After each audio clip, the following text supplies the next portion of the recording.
મિત્રો જય વાળીનાથ, જય વડવાડા. હું ટીનાભાઈ કોટ, મારો તાલુકો સિદ્ધપુર, જિલ્લો પાટણ. હવે વાત કરવી છે મારે આજે જે ચૌધરી સમાજનું મહાસભા સંમેલન થવા જઈ રહ્યું છે એના સંદર્ભે ખૂબ સારી વાત છે. સંમેલન થાય છે, ચૌધરી સમાજ ભેગો થઈ રહ્યો છે, ખૂબ આનંદની બાબત છે.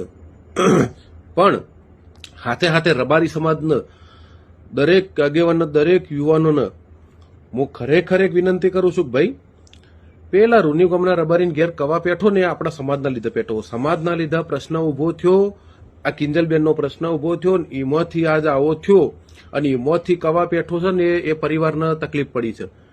એટલે આજે કોઈ પરિવારને કદાચ એ પરિવાર ભયના ઓથાર હેઠળ જીવતો હોય અથવા તો એ પરિવારને કોઈ તકલીફ હોય તો સમાજના દરેક યુવાને, સમાજના દરેક આગેવાને એ પરિવારના પડખે આજે ઉભી રહેવાની જરૂર છે. એ પરિવારને એકલો છોડી મુકાય નહીં. એટલે એ સમાજનો સંપર્ક, એ પરિવારનો સંપર્ક કરો અને પરિવારના કમ્પ્લેટ એની હાથે પડખે ખભો મિલાઈને ઉભા રહો. ભલે જે થવું હોય થાય. આજે ધડ આપવાનું થાય તો આપી દો, પણ એ પરિવારને એકલો મૂકશો નહીં. સમાજના લીધે એના પર આ તકલીફ આવી છે. બીજું કે ચૌધરી સમાજને હું વિનંતી કરું છું કે ભાઈ, આપણે કદાચ વડવાઓ કહીશ માસ્ય છીએ એટલે ક્યાંક ના ક્યાંક છેડો અડ્યો છે ત્યારે કહેતા હશી, એટલે માસ્ય છીએ ને તો આજ માસ્ય હોવાનું ફરજ આપણે પૂરું કરી દેવી છે. બંને સમાજના આગેવાનો ભેગા થો અને બંને સમાજના આગેવાનોમાં એક સંકલન મિટિંગનું ગોઠવણી કરો અને એક લિસ્ટ ભાઈ તમે આપી દો હવે કે ભાઈ અમારી આટલી દીકરીઓ તમારા ત્યાં છે. જૂનો હિસાબ લેવા નીકળ્યા છો તો હવે જૂનો હિસાબ આલી દો. આપણે બંને સમાજો પ્રેમથી ભેગા થઈ સંકલન મિટિંગ કરી અને ભવિષ્યમાં આવા બનાવો ન બને. આમ તો જે થયું છે ને આજ તો ખરેખર સારું થયું છે. આ થયું છે ને એટલે ભવિષ્યમાં આવા બનાવો અટકશી. એટલે એકબીજાના સમાજોના આગેવાનો ભેગા થઈ અને એકલી કિંજલ તમારી કણ આવી છે ને કિંજલ એકલી પાછી લાવી છે એવું નહીં. આ રી અમારી બીજી અમારા સમાજની બહેનો આ રી. તમારા સમાજની એક બેન ફોન મીડિયા બને એમ કે છે કેવા ગયું, લોહી થઈ પેલું એ થઈ ગયું, પટલું થઈ ગયું, લોહી પોણી થઈ ગયું. અરે બેન, અમે રબારી જ છીએ. લોહી તમારા સમાજનું ઉકળે છે ને તમારું ઉકળે છે ને તો અમારું એ ઉકળે જ છે.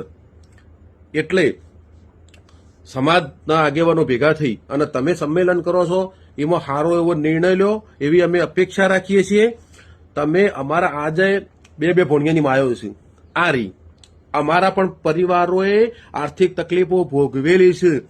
પરિવારોએ ભોગવેલી છે, પણ દીકરીના મોસાળ સુધી કજ્યા પહોંચેલા છે અને દીકરીના મોસાળ સુધી કાયદાના સંઘર્ષમાં આવેલા છે ને લોકોએ આર્થિક તકલીફો ભોગવેલી છે.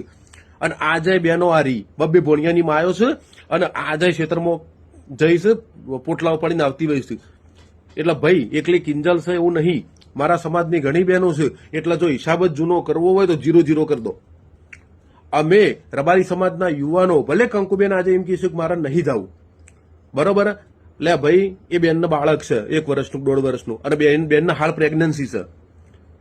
તમે એ તો વિચારો. છતાંય તમારી બેનને લઈ જવી હોય તો અમે સમાજના છોકરાઓ ભેગા થઈને ખેંચીને તમને આપી દેવી.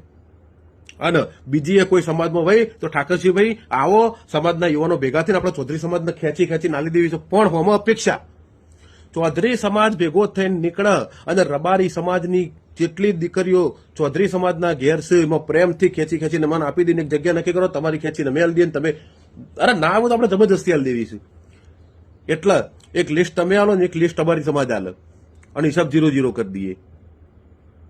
તમે તમારી દીકરી પાછી માંગો છો તો અમે અપેક્ષા રાખીએ છીએ કે અમારી પણ દીકરી તમે એક રાખશો નહીં. એટલે આજે બધા હિસાબ 0-0 કરવાનો નિર્ણય લેજો અને તમે કહેજો ખાલી અમે રબારી સમાજ દરેક દીકરી પાછી આપી દેવું. પણ હાટ તમે દરેક દીકરી જે જગ્યાએ ગઈ હોય એ દરેક દીકરી સમાજ ભેગો થઈને દરેક દીકરીઓ અમને અપાવો. ભલે ઉંમર લાયક હશી, ભલે ભણ્યોની માયો હશી, એ તો હાટા અહીંથી અમારા અહીંથી દીકરીઓ તમારી પાછી આપશું ને એટલે છોકરા અમારા ઉભા છે ને હાલ દેવું એમને લાઈને અમે પરત. કારણ કે જો દીકરીઓ આ રીતના કરીને ગઈ છે તો અત્યારે પરત સમાજમાં આવે તો ભોગવું. જે દીકરાના ઘેર આજે ચૌધરી સમાજની દીકરી હોય અને દીકરી સમાજના પાછી આપવાની થાય તે છોકરો ઉભો થયો હાટા હોમાં લાયેલી આપી દેવી છે. એટલે કોઈ એક પરિવારને દબાવવાની કોઈ વાત કરશો નહીં. ખાલી કોઈ એક પરિવાર ઉપર જ આટલું બધું પ્રેશર બનાવવાનું થતું નહીં. કોઈ એકલો કંકુબેન નહીં. બરોબર છે. જય વાળીનાથ, જય ગોગા મહારાજ.